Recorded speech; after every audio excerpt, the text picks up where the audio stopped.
Sirens wail in the distance, growing louder with each passing second. Ethan Sinclair stands in his driveway, hands raised as police cars screech to a halt in front of his home. His children watch from the window, fear etched on their faces. What crime could this respectable family have committed to warrant such a response? The answer will shock you and force us to confront the ugly truth about racial profiling in America. Stories like this remind us why change is so important. Don't just watch. Join the community. Hit subscribe and turn on the notification bell to stay inspired by real stories of justice and resilience every day. Share where you're watching from in the comments. We'd love to hear from you. Together, we can amplify voices, spark change, and make every story count.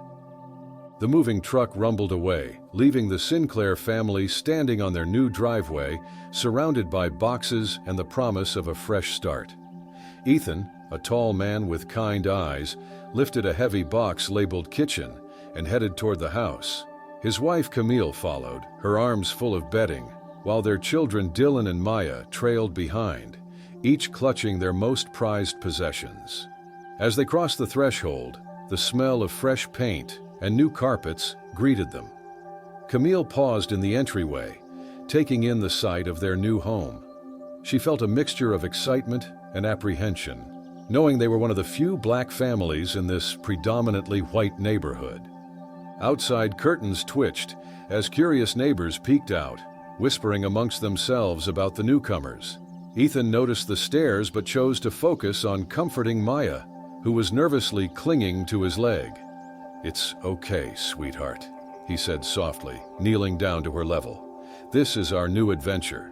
We're going to make so many happy memories here." In the kitchen, Camille began unpacking dishes, her mind wandering to the conversations she and Ethan had about moving to this area. They wanted the best schools for their children, but they couldn't ignore the potential challenges they might face. She sighed, hoping their neighbors would be welcoming. Dylan, always the explorer, had wandered to the front window.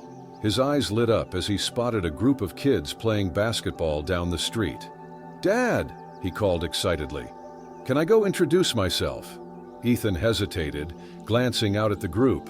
"Let's get settled first, buddy. We'll meet everyone soon enough." As the afternoon wore on, the Sinclairs worked together to transform the empty house into their home. Laughter echoed through the rooms as they unpacked, sharing memories attached to various objects.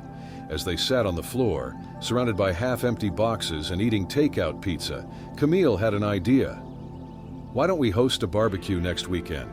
Invite the neighbors over, introduce ourselves properly?" Ethan nodded, a smile spreading across his face. "That's perfect. We'll show them what the Sinclairs are all about." The family's excitement grew as they planned the gathering, hopeful it would be the first step in becoming part of the community. As evening fell, Margaret Reynolds stood at her window, watching the lights come on in the Sinclairs' home. Her lips pressed into a thin line as she observed the new family, her mind already racing with assumptions and judgments. The aroma of grilling meat wafted through the air, but beneath the surface of neighborly smiles, an undercurrent of discomfort threatened to spoil more than just the Sinclairs' carefully prepared meal. How would this day shape the family's future in their new community? Smoke rose from the backyard as Ethan tended the grill, his brow furrowed in concentration. Inside, Camille put the finishing touches on a colorful fruit salad, her hands trembling slightly. Dylan and Maya bounced around the kitchen, their excitement tinged with nervousness. The Sinclairs had pinned their hopes on this barbecue, seeing it as their chance to truly become part of the neighborhood. As the appointed hour arrived, the family waited anxiously. Minutes ticked by, the silence broken only by the sizzle of meat on the grill. Finally, a handful of neighbors trickled in, their smiles not quite reaching their eyes. The atmosphere grew thick with unspoken tension. Margaret Reynolds made her entrance, her tight smile a mask of politeness as her gaze darted around the Sinclairs' home. Camille approached, offering a warm welcome, but Margaret's response was cool and clipped. As Camille engaged in conversation with the other guests, she couldn't shake the feeling of underlying discomfort that permeated the gathering. Dylan and Maya, eager to make friends, approached a group of children huddled near the fence. Their attempts at conversation were met with short responses and averted gazes. Maya's smile faltered as she realized the other kids were slowly inching away from them. As the afternoon wore on, the barbecue dwindled to an awkward close. Neighbors made hasty excuses, leaving plates of barely touched food behind. The Sinclairs stood in their empty backyard, the weight of isolation settling over them like a heavy blanket. That night, as Margaret Reynolds lay in bed, her mind raced with unfounded suspicions. She made a decision that would set in motion a chain of events none of them could have foreseen. The Sinclairs thought they'd faced the worst of their neighbors' suspicions. They were wrong. In the next few minutes, years of unspoken bias would explode into a scene that would leave even hardened police officers speechless. Margaret's hand shook as she punched in the 3 digits that would change everything. Her voice quivered as she reported suspicious activity at the Sinclair residence. The dispatcher's calm tone belied the gravity of what was about to unfold, as multiple units were swiftly deployed to the scene. Inside their home, the Sinclairs were blissfully unaware of the approaching storm. Camille ladled steaming soup into bowls, while Ethan helped Maya with her homework. The peaceful family tableau was shattered by the sudden wail of sirens growing louder by the second. Ethan's brow furrowed in confusion as he stepped outside to investigate. The sight that greeted him sent a chill down his spine. Police cars screeched to a halt, their lights painting the quiet suburban street, an alternating flash of red and blue. Before he could process what was happening, Ethan found himself surrounded by officers, their hands hovering near their weapons. Camille's heart pounded in her chest as she watched the scene unfold from the doorway. She instinctively pulled Dylan and Maya behind her, their small hands clutching at her shirt. The children's eyes widened in fear and bewilderment at the sight of their father with his hands raised. "Identification now," barked one of the officers, his stance tense and ready for action. The air crackled with tension as Ethan slowly reached for his wallet. Time seemed to stretch as he carefully extracted his ID. The officer's eyes locked on his every movement, with steady hands that belied the turmoil in his mind. Ethan presented his credentials. The Supreme Court ID glinted under the harsh glare of flashlights. A collective gasp rippled through the gathered officers as realization dawned. In an instant, the atmosphere shifted dramatically. The officers' expressions morphed from suspicion to shock, then to embarrassment. Guns were holstered, and apologetic murmurs replaced the earlier barked commands. As the truth of the situation sank in, the weight of their mistake settled heavily on their shoulders. As the officers' shame hung heavy in the air, a new storm was brewing just beyond the Sinclairs' lawn. What would unfold in the next few moments would send shockwaves far beyond their quiet suburban street, igniting a national firestorm that no one could have predicted. Word of the incident spread like wildfire through the neighborhood. Curious onlookers emerged from their homes, forming a growing crowd at the edge of the Sinclairs' property. Whispers and speculation rippled through the gathering, eyes wide with a mix of concern and morbid fascination. Suddenly, Margaret Reynolds pushed her way through the throng, her face flushed with indignation. "Officers, what are you waiting for?" she demanded, her voice shrill. "Arrest these trespassers immediately." The crowd fell silent, all eyes turning to Margaret as an officer gently pulled her aside.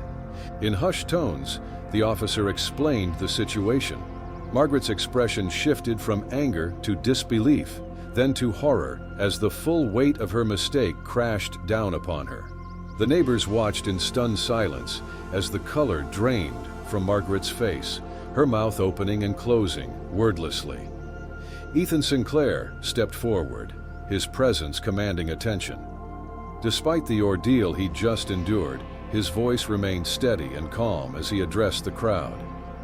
"What happened here tonight is not an isolated incident," he began, his words cutting through the tension. This is the reality that many black families face every day in America.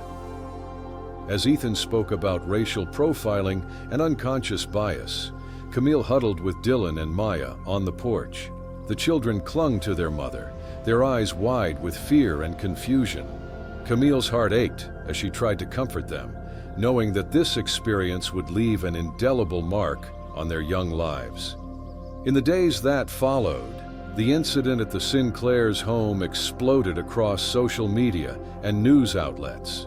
Cell phone footage of the confrontation went viral, sparking heated debates about racial bias in policing and the pervasive nature of prejudice in seemingly progressive communities. The story resonated with millions, forcing uncomfortable conversations in homes and workplaces across the nation. As the media frenzy swirled around them, the Sinclairs found themselves at a crossroads. The neighborhood they had hoped would be their new home now felt tainted by suspicion and misunderstanding. Ethan and Camille exchanged worried glances over the breakfast table, both silently wondering, should they stay and fight for change or seek a fresh start elsewhere? The Sinclairs' ordeal became a turning point for their community and beyond. Ethan, leveraging his position as a Supreme Court judge, spearheaded initiatives for justice reform and community education. He organized town halls, bringing together residents, law enforcement, and civil rights leaders to have honest conversations about racial bias. Camille, drawing from her own experiences, started a support group for families affected by racial profiling. Dylan and Maya, once hesitant, now spoke openly at school about their encounter, inspiring their classmates to question their own biases. The incident sparked a nationwide dialogue on unconscious prejudice in seemingly progressive areas. Communities across America began implementing programs to foster inclusivity and understanding.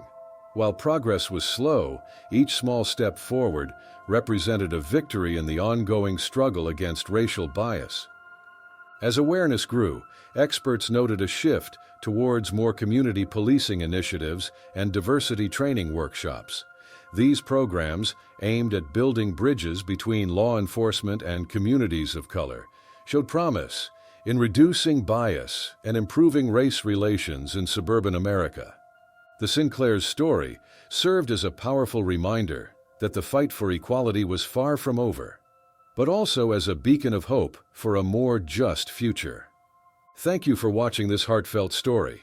If it moved you, hit subscribe and turn on the notification bell so you never miss a moment of these daily stories that matter. Together, we can shine a light on justice, empathy, and the power of storytelling. Don't just watch, be part of the movement. Share where you're watching from in the comments, and we'll see you in the next story that inspires change.